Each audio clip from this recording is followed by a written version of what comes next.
Musashi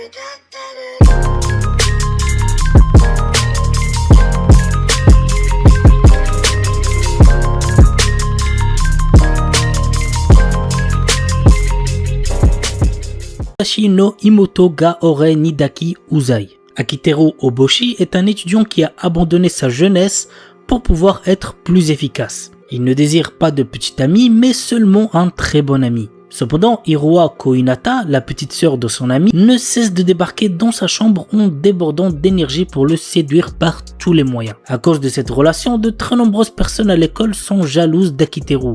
En effet, Hiroa est une personne très populaire. Elle a de très bonnes notes et est connue pour être gentille et aimable avec tous ceux qu'elle rencontre. Du coup, Akiteru se pose la question de pourquoi elle est uniquement comme ça avec moi. L'anime approche genre comédie, romance, school life et pour thème harem, école.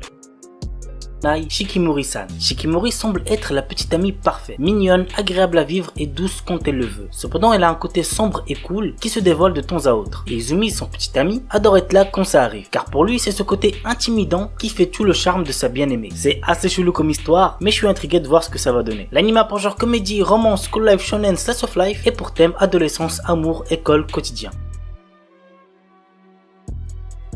Kanojo mo Kanojo. J'adore cet animé, c'est mon deuxième animé préféré de la saison. Je vois vraiment pas le temps passer lorsque je regarde les épisodes. C'est drôle, c'est mignon, mais assez what the fuck aussi quand même. Vous allez comprendre pourquoi avec le résumé. Naoya, notre héros, aime Saki depuis l'école primaire et quand elle accepte enfin ses sentiments, il est au mieux de sa forme. Mais un jour, une jolie fille du nom de Minase Nagisa lui fait des aveux. Séduit par les deux filles, Naoya choisit de sortir avec les deux. Vraiment, zéro van. L'anime a pour genre comédie, romance, school life, slice of life et pour thème école, polygamie, triangle amoureux.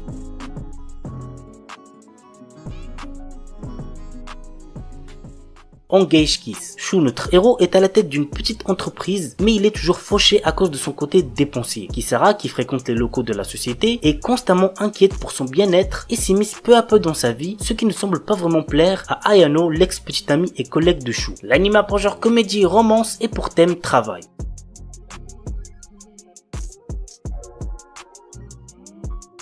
Yufukashi no Uta. Ko Yamuri est un adolescent qui croise une nuit la route de Nazuna Nanakusa, qui est une vampire. Souhaitant devenir lui-même un vampire, il sent que le moment est venu lorsque Nazuna l'invite à passer la nuit dans un bâtiment abandonné. Lors de son réveil, il constate qu'il n'est pas devenu un vampire malgré les nombreuses morsures qu'il a au cou. Que veut réellement faire Nazuna de Ko? L'anime a pour genre comédie, fantastique, psychologique, romance, ecchi, slice of life, surnaturel et pour thème amour quotidien vampire. Kinsuno Vermeil. Alto Goldfield est un étudiant d'une académie de magie qui aspire à maîtriser toutes les magies existantes. Alors qu'il était sur le point de rater un examen sur la vocation, il trouve un vieux grimoire sur le sujet. En suivant ses consignes, il réussit à invoquer un démon. Il s'agit de la puissante Vermeil qui a été scellée il y a longtemps. Le problème, c'est qu'elle a besoin d'énergie magique et pour en avoir, il faut qu'elle embrasse Alto. L'anime a pour genre comédie, fantasy et pour thème démon magie. Dokyu Hentai HX Heroes. Je l'ai déjà présenté il me semble 2 ou 3 fois sur ma chaîne. C'est un animé très drôle avec un héros surpuissant, bref, il y a de quoi vous faire kiffer. Voici le résumé. Depuis quelque temps, une espèce extraterrestre est apparue sur Terre dans le but de voler l'énergie sexuelle des terriens. Reto Enjo est un lycéen qui se retrouve un jour face à l'un de ces extraterrestres afin de sauver son ami d'enfance. Suite à cela, il va rejoindre l'organisation HX Heroes et être entouré de belles jeunes femmes. Pour vaincre ses ennemis, il va devoir emprunter l'énergie sexuelle de ce nouvel entourage. L'anime a pour genre action, comédie, ecchi, mature, romance, school life, surnaturel et pour thème combat, école, arène.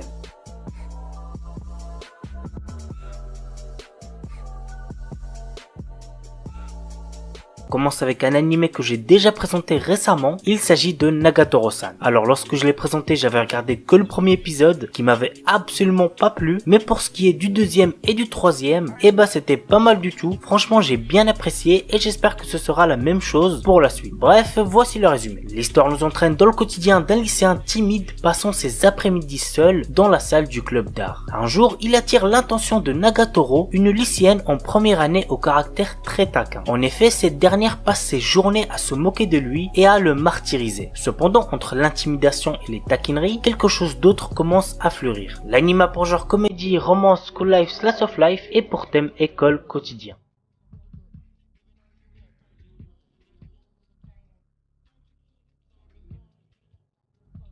Red Door of Healer. Je vous déconseille fortement de regarder cet animé si vous avez moins de 16 ans, il contient beaucoup de nudité ainsi que de la violence. Voici le résumé. Keyar, notre héros, en raison de son statut de magicien guérisseur, ne peut se battre seul et fut constamment exploité par les autres. Mais un jour, il remarque ce qui se trouvait au-delà de la magie curative et fut convaincu qu'un magicien guérisseur était la classe la plus forte. Cependant, au moment où il réalisa ce potentiel, il était privé de tout. Ainsi, il utilisa la magie de guérison sur le monde lui-même afin de revenir 4 ans en arrière, décidant de tout refaire. L'anime a pour genre action, aventure, drame, ecchi, fantasy, mature, romance, seinen et pour thème harem, vengeance, viol.